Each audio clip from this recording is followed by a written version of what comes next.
Just south across the border from the lowlands where Burns spent his youth lie the fells, the Norse word for mountains, which form the Lake District.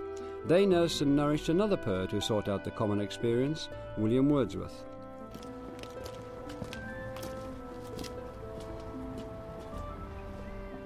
Wordsworth wrote down a lot of his work in this small cottage in Grasmere, which used to be a pub.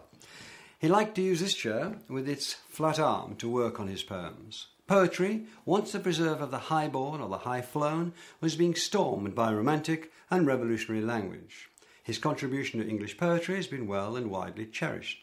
Wordsworth's contribution to the adventure of English is that in the preface to his lyrical ballads, first published in 1798, he stressed that poetry could be written in the language really used by men, and didn't need a special poetic diction to express deep feelings. Up, up, my friend, and clear your looks. Why all this toil and trouble? Up, up, my friend, and quit your books, or surely you'll grow double. The sun above the mountain's head, a freshening lustre mellow, through all the long green fields has spread his first sweet evening yellow. Wordsworth and his sister Dorothy planted their garden here behind the cottage, with wildflowers they found on their walks rather than with cultivated hybrids. It was much the same with the language of his verse. Poetry wasn't supposed to use such simple language. Dr. Johnson had said it clearly. The most splendid ideas drop their magnificence if they're conveyed by words used commonly upon low and trivial occasions, he said. And Johnson thought that Shakespeare had ruined the tone of Macbeth by using the word knife, a tradesman's word used by butchers and cooks, as he put it. Wordsworth warned that readers who were used to what he called the gaudiness and inane phraseology of many modern writers will perhaps frequently have to struggle in reading his work, struggle with feelings of strangeness and awkwardness. They will look around for poetry. Books, 'tis a dull and endless strife. Come, hear the woodland linnet. How sweet his music! On my life, there's more of wisdom in it.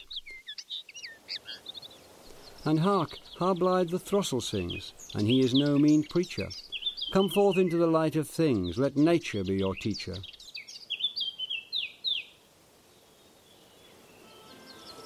Wordsworth was reviled for many years by critics and other poets for daring to bring poetry to the voice of the people, in a way to give it back to its bedrock of Old English.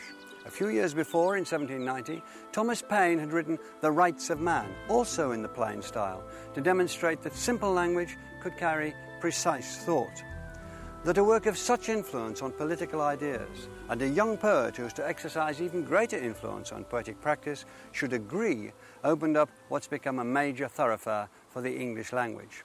Despite its exhilarating taste for excess, obscurity and the arcane, its promiscuous nature now led English poetry and prose to the depth of meaning and feeling and nuance which could be mined from plain English.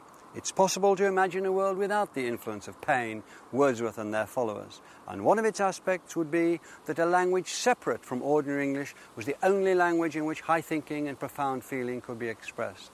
There's a sense in which Wordsworth kept English true to its old, tried and tested self.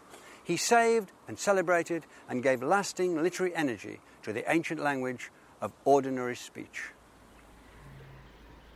One impulse from the vernal wood may teach you more of man, of moral evil, and of good than all the sages can.